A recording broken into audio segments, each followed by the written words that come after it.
and welcome to my review of Osprey's Aura AG 65 rucksack.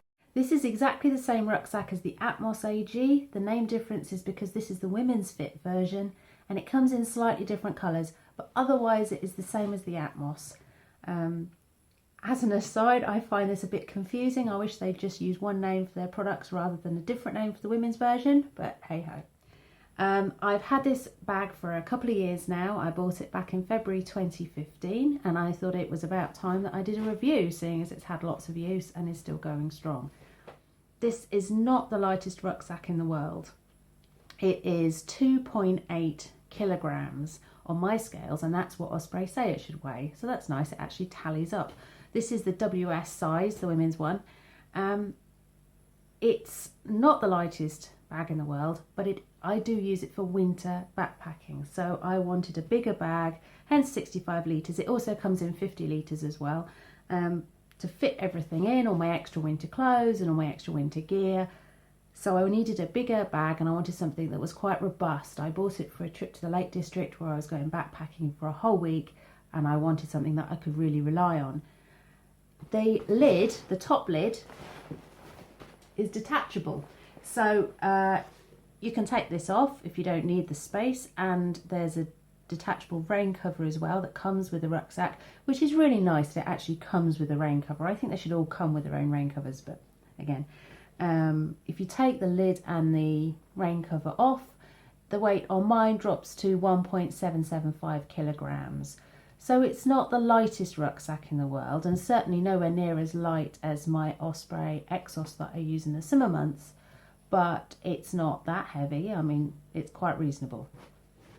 It's not lightweight, but it is robust. The fabric is nylon dobby, which is quite a tough fabric, and the straps are all reasonably wide and strong. I haven't had, touch wood, any failures on this backpack, which I have found with some lighter, cheaper versions. I've had other brands in the past that have failed on me, and even my Exos, some of the little straps have broken on long hard trips, but this one, nothing has broken, which is very nice. I bought the rainforest green version. A lot of people like the colour. I think it's all right. I prefer the colours in the men's version, standard, but a lot of people comment that they really like the colour.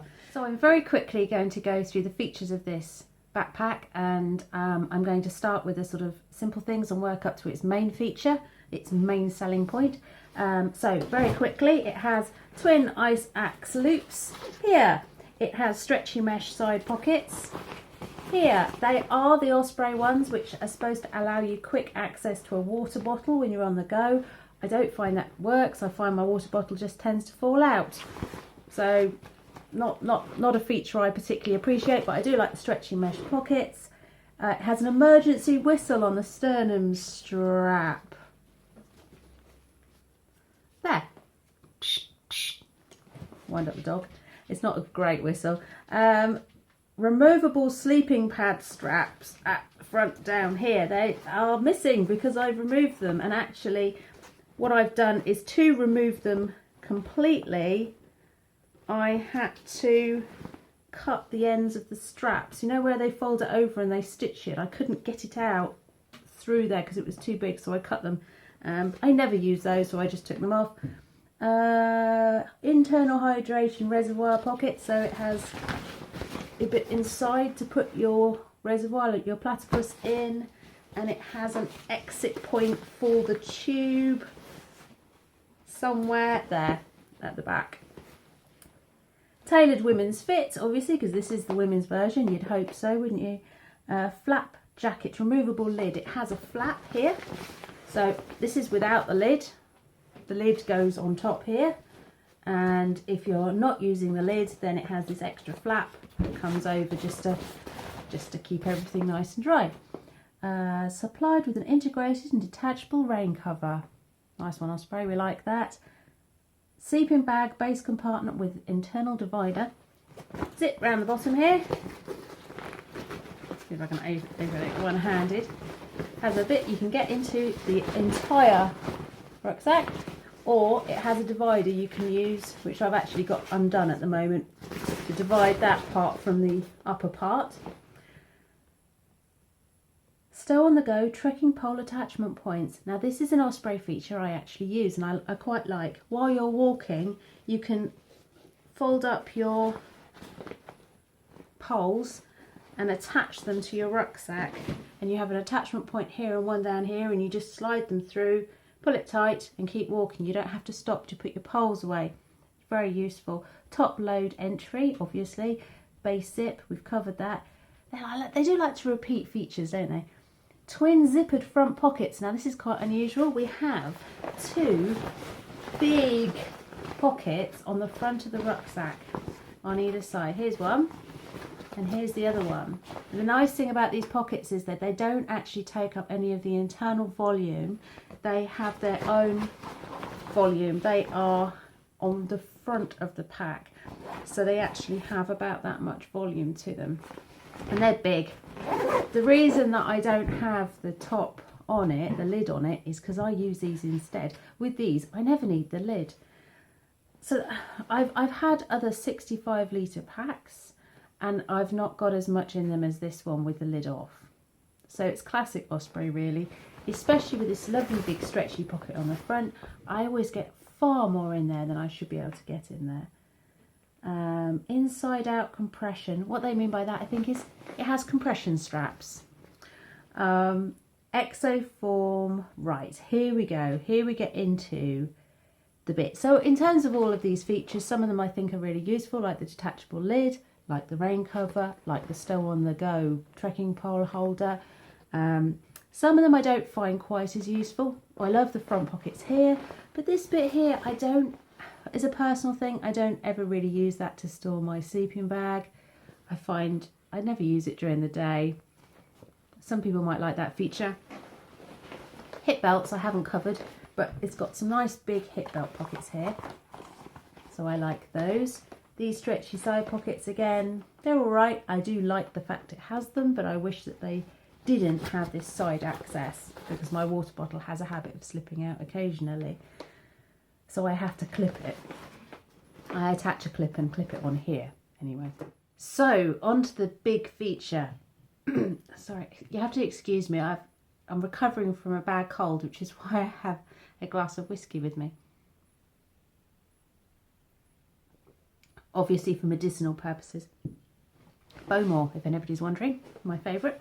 So the big feature of this pack is the unique Osprey anti-gravity system, hence AG. So this is a trampoline system. I'll get onto the creakiness in a minute. It goes all the way up the back and all the way around the hip belts. So it's fully ventilated all the way around. It goes all the way through there.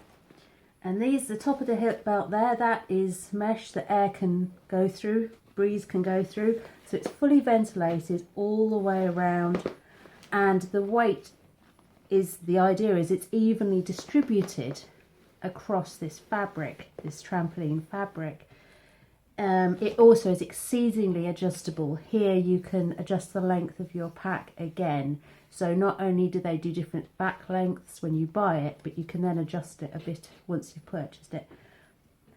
This, I'm going to give you some of the buzzwords here. Exoform BioStretch harness, load lifter bar, fit on the fly hip belt, which means you can adjust the hip belt whilst it's on. Anti-gravity 3D suspended mesh. So lots of buzzwords. This was the big feature of these two packs, the Atmos and the Aura, and I have to say I think it works.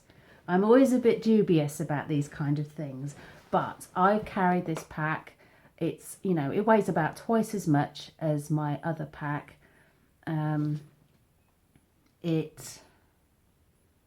I carry a lot more weight. It's my winter backpack, so it carries a lot more weight. I didn't actually weigh it the last time I went out, which I think says a lot. I didn't worry about the weight. It didn't matter, because I knew it was going to be comfortable, and I knew that even if I loaded it right up with a big down winter sleeping bag and an extra down jacket and another down jacket. I took 2 down jackets, it was that cold. And loads of food. It'll be comfortable and I'll be able to carry it without worrying about it, without it rubbing or weighing on me. I got home, I hadn't been out for a while. I went down to the Grand Union Canal with some friends from the Backpackers Club, and I hadn't been backpacking for a while. On the Monday, my shoulders were a bit achy, but considering the fact that, to be honest, it was post-Christmas and I was quite out of shape, I didn't have any trouble at all with it. So I think it's a good feature and I think it's worth it. I think it's very clever design, and I think it makes a pack that isn't ultra lightweight perfectly reasonable to carry. If you're comfortable, then you don't really have to worry about the weight. And as I say, I use this for a long trek in the Lake District and other long treks, and been exceedingly happy with the way it's performed. Most of it looks like new. I mean, it's probably a bit muddy. It's probably got a muddy bottom somewhere. But otherwise, I mean, these really tough, durable straps. I'm very happy with it. Hence why I haven't sold it. I've kept it. Because anything that I don't like, I tend to sell. And I've kept 2 rucksacks from the many rucksacks I've had over the years. This is my winter rucksack, and I like it. Oh, I forgot to talk about the creakiness. Can you hear this? It's a little creaky. It must be something to do with the frame fitting into this design, but it is a little creaky. And when you're walking, you do get sort of like,